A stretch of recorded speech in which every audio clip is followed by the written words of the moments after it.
प्यारे सज्जनों, आज के सत्संग का विषय है सत्संग क्या है और इससे क्या लाभ होता है। सत नाम है सत्य का और संग नाम है साथ का। जिस किसी ने अपने अंतर में परमात्मा का साक्षात्कार कर लिया है वही महापुरुष है। उसमें और परमात्मा में कोई भेद नहीं है। जो भेद मानते हैं वो लोग अभी परमार्थ की समझ बूझ से खाली हैं। न वे विचारवान और प्रीतवान कहलाने के अधिकारी हैं। सत्य को जानने वाला ही सत्पुरुष होता है और सत्पुरुष केवल सद्गुरु हैं और उन्हीं का संग ही सत्संग है। ये कुदरती बात है, जहाँ जिन विचारों के मनुष्य रहते हैं वहाँ का वैसा ही प्रभाव होता है। क्योंकि मनुष्य की बोलचाल, उसके विचार, उसके स्वभाव, ये सब अपना असर उस वातावरण में जरूर छोड़ते हैं और वातावरण इनके प्रभावों को अपने अंदर समेटता है। जहाँ सज्जन पुरुष निवास करते हैं वहाँ का वायुमंडल अच्छे प्रभावों से भरा रहता है और जहाँ दुर्जन लोग रहते हैं वहाँ का वायुमंडल बुरे प्रभावों से भरा रहता है। और जो लोग वहाँ जाते हैं तो वहाँ जाने अनजाने वहाँ का प्रभाव उन पर जरूर पड़ता है और वे विचार उनके अंदर समाने लगते हैं और उस स्थान पर पहुँचने से मन पर कुछ खास किस्म का असर पड़ता है।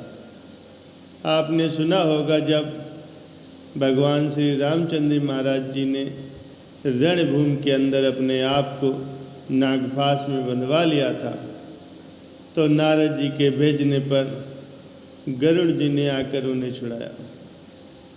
तो इस कौतुक को देखकर गरुड़ जी के अंदर उनके मन में ये भ्रम हो गया कि ये कैसे भगवान हैं जिनको एक साधारण से राक्षस ने भी कैद कर लिया है। यदि भगवान होते तो ये एक छोटे से राक्षस के बंधन में आते। भव बंधन ते छूटहि नर जप जाकर नाम, खरव निशाचर बांधयो नाग फांस सोए राम। जिनका नाम लेने से ही जीव संसार के बंधनों से छूट जाता है वो आप एक छोटे से राक्षस के बंधन में आ जाए, ये कभी नहीं होना चाहिए। ये भ्रम था जिसने गरुड़ जी को एकदम से व्याकुल कर दिया। मोह बंधन का पड़ जाना तो बड़ा सहज होता है लेकिन उसका काटना अति कठिन काम है। भ्रम पर तो तुरंत जाता है लेकिन उसके दूर करने में बहुत समय लगता है। वो सत्संग के बिना दूर ही नहीं होता। दुखित होकर बेचारा नारद जी के पास पहुंचा। नारद जी ने उसे ब्रह्मा के पास भेज दिया लेकिन ब्रह्मा ने इस कार्य को अपनी शक्ति से बाहर जाना। उन्होंने शिव जी के पास भेज दिया। शिव जी ने कहा है गुरु, ये भ्रम कोई मामूली भ्रम नहीं है। अपने इष्ट देव से टूटी हुई श्रद्धा और विश्वास का फिर से जोड़ना कोई साधारण काम नहीं। इसके लिए चिरंकाल तक सत्संग की आवश्यकता है, तब कहीं जाकर के तुम्हारे ये भ्रम दूर हो सकता है। इसीलिए मेरी सम्मत से तुम कागभूषुंड जी के पास जाओ, क्योंकि वहाँ पर हर समय सत्संग होता रहता है। वहाँ पर जाने से ये भ्रम आपसे आप ही निवृत्त हो जाएगा, फिर कहीं भी आने जाने की आवश्यकता नहीं रहेगी। वहाँ से आज्ञा पा करके गरुड़ जी ने सुमेर पर्वत का मार्ग पकड़ा और कागभूषुंड जी के आश्रम में जा पहुँचे। परंतु उस मंडल में प्रवेश करते ही मन पर कुछ ऐसा प्रभाव पड़ा, विचारों ने तत्काल पलटा खाया और जिस संशय को लेकर के वो वहाँ पर गए थे, वो सारे संशय मार्ग में ही समाप्त हो गए।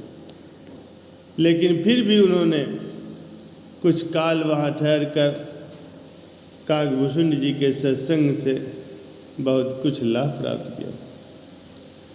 बिन सत्संग न हरि कथा, जेह बिन मोह न भाग, मोह गए बिन राम पद, होए न दृढ़ अनुराग। महापुरुष संसार में चमकते हुए सूर्य के समान होते हैं। उनकी तरफ रुख करते ही मन का अंधकार दूर होने लगता है। उनकी समीपता प्राप्त होने से मलिन वासनाएं आपसे आप नष्ट हो जाती हैं, क्योंकि उनकी रूहानी किरणों से दसों दिशाओं में फैलकर प्रकाश किया होता है। उनके मन, वचन और कर्म से जो पवित्र धाराएं निकलती हैं, वे अपना मंडल बांधकर उस जगह को शुद्ध और साफ कर देती हैं। आपने संतों महापुरुषों के चित्रों को देखा होगा। उनके शीश के चारों ओर सूर्य की किरणों के समान गोल सा चक्कर बना होता है।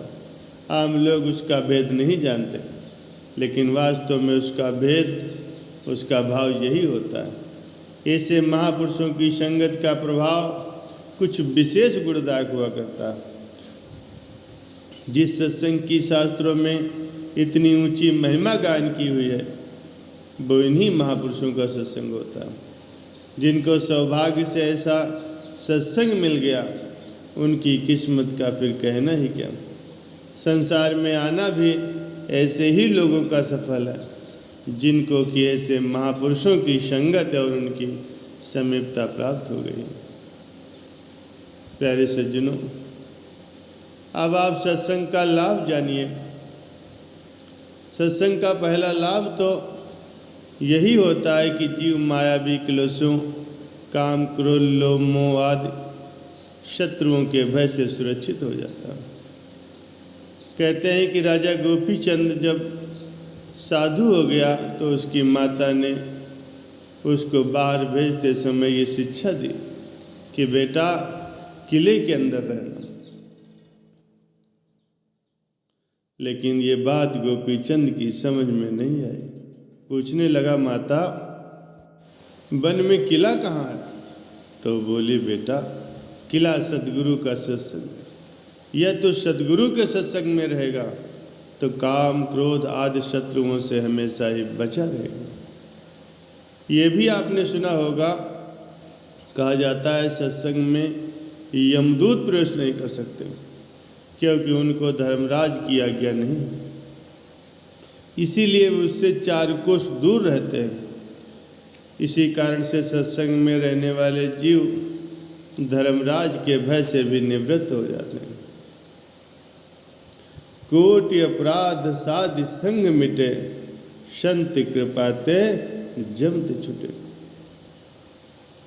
हम संतन की रेण प्यारे, हम संतन की शरणा।